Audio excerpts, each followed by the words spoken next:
What's up, guys? Welcome back to Honest Cooks. Rolling into episode 3 of Lost Recipes of India, a series where we revisit Indian recipes that have been lost in translation or have been forgotten entirely. Today we're making Kibti. In the first 2 episodes, we talked about a more traditionally accurate Vindaloo recipe and a very royal egg dish. In today's episode, we'll visit the royal kitchens of Patiala as we reconstruct this flavorful chicken appetizer from the royal courts of Maharaja Bhupinder Singh. Let's get started.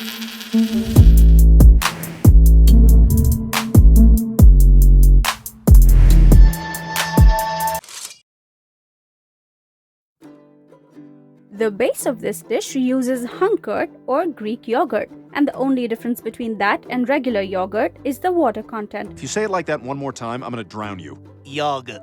What I have here is regular kind, so I'll place a couple tablespoons of this on a coffee filter and let the water drain out. You could also use a muslin cloth or a cheesecloth instead of the filter, and that would definitely be more traditionally accurate. Moving on to the spices, we'll need powdered cloves, cardamom, and black peppercorn. And if you don't have magic spices that turn into powder on tapping, I'll leave a link to my spice grinder in the description. Along with these spices, the marinade is also flavored with ginger, garlic, and green chilies. And while we're prepping, let's also soak some almonds that will be used for garnishing later on.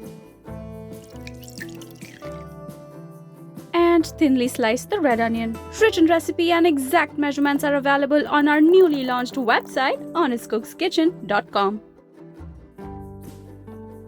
The prep is done. Let's marinate the chicken now. The yogurt has released a lot of its water. I'll transfer that to a bowl and then add in the ginger garlic chili paste and the spices that we prepped earlier, along with some salt. Traditionally, the dish is made with chicken. I will be using boneless chicken thighs cut into 1-inch pieces. If you want, you could also try this recipe with baby potatoes or button mushrooms for a vegetarian version. Once marinated, let the chicken sit in the fridge for 30 to 40 minutes.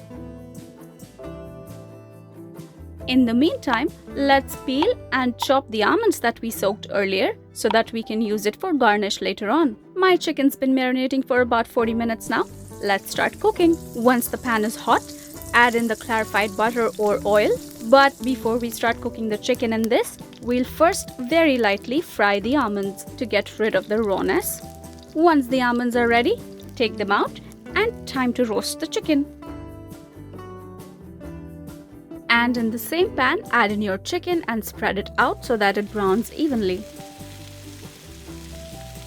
Save any excess marinade that you have left. We will use this later on. My kitchen is smelling divine. Developed in the royal kitchens of Patiala under Emperor Bhupinder Singh, this dish is definitely worthy of its regal status. Flip the chicken and spread it out so that it browns evenly. Once the chicken is nice and brown on both the sides, add in the leftover marinade and the red onions.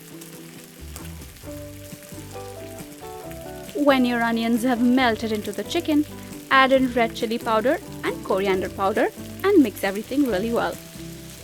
And finally, when the chicken is nearly done, add in another spoonful of clarified butter along with some saffron. This dish is really flavorful, and the way simple ingredients are used to build this flavor, that's a matter of sheer genius. My royal Kibti is ready. Let's plate it. And if you enjoyed today's video, please give us a thumbs up and subscribe to Honest Cooks. And we also want to request you to please share this video and help us reach 2,000 subscribers before the end of 2020. Thank you so much for watching, and as always, have a lovely day.